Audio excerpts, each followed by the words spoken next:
Morning, YouTubers.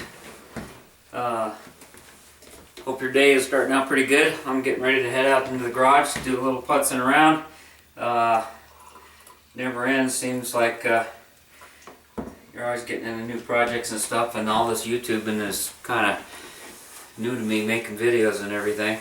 It's been a lot of fun so far.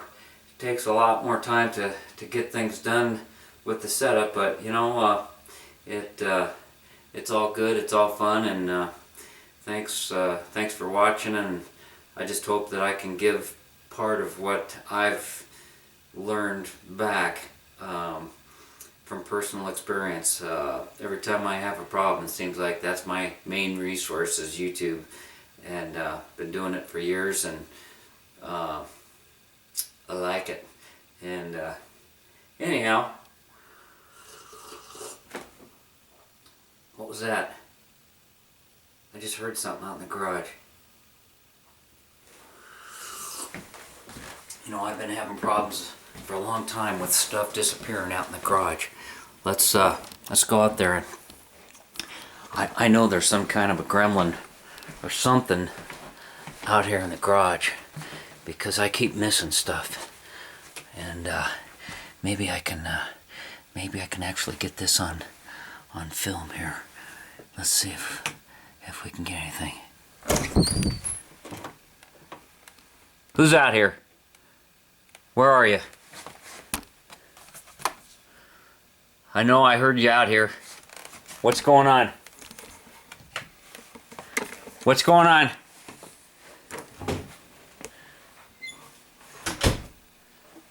I don't know, man. I could have swore I heard something. Maybe you guys have the same issues. Word is that there's a YouTube Garage Gang Gremlin, and got into somebody's computer and got a hold of the subscriber list, and they got relatives all over the country. And let's see, one of their usual pranks is to mess with your lights, you know. Let's see, turn my light on here. Yep. Same old tricks. Up to the same old tricks. I hate it when I get underneath the car, just ready to get started on my work, and let's see. Yep. Look at that. Damn thing. Darn thing. I knew it. I heard something, and I thought I'd get lucky this time. They just come out in the middle of the night. Yep, see? They loosen the light bulbs on your trouble lights. Can't see what you're doing, and start going through your tools. Let's see. Yep, just as I suspected. 13 millimeters gone again. Yep, I don't know how many times hours I've wasted looking around for that thing, and yep, so it's the same old thing. The tools I use the most and all the light and stuff like that, they just love to mess with you. I wonder if anybody else has that problem, or is it just me? I don't know. One of these days I'm gonna catch them though. Anyhow, I need that cup of coffee.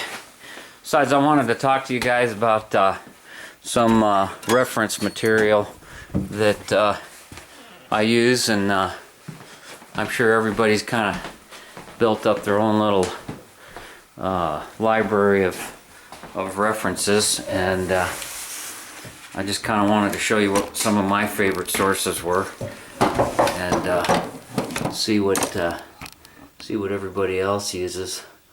I'll try to get this focused in here, and let's have a look over here.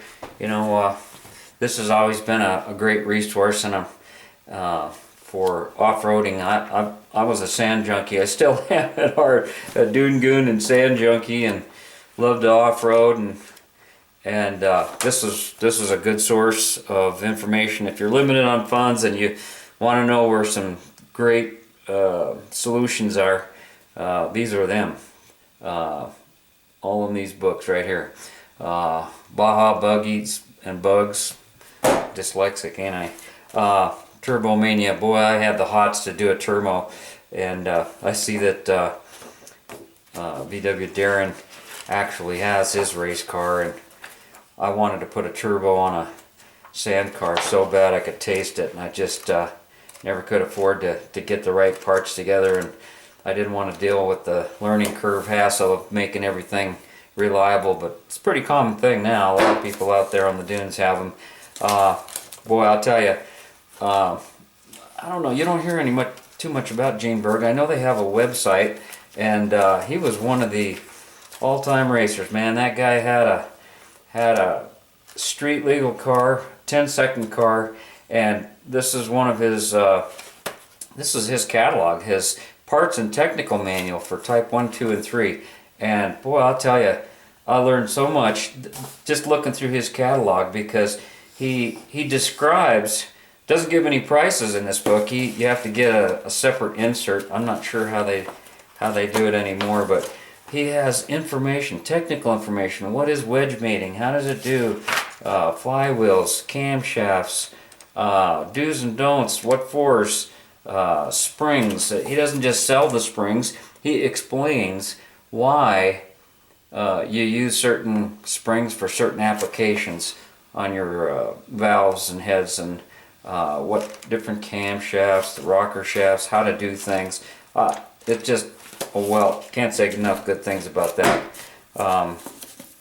And of course, I'm an idiot, so I need a book for the complete VW. These things, you know, it's so simple, and I think, gosh, I don't know how many of these things I've accumulated over the years. You buy so many of these old Volkswagens, you get addicted to it, and there's usually one in the glove box or under the seat. Here's a newer version, how to rebuild your Volkswagen. A lot of pictures, and the thing I've found about all these resources is they're pretty opinionated. This Gallardo book, if you this is a must-have if you've got Gallardo carburetors. There's no, you don't have to guess. You don't have to get on the learning curve and try to figure out all this stuff on your own and go through all the frustration and give up. How to hot rod Volkswagen engines. You know, back in the day, back in the 60s, and when here's another Gene Berg catalog. What year is this? 1993. Guess that's when I kind of started spending the big bucks on them. You look in the Gallardo book, and they'll describe this magazine or catalog here, and there was a lot of competition. There were some big names, some big players: Gene Berg, Dean Laurie. Who's this guy? Bill Fisher.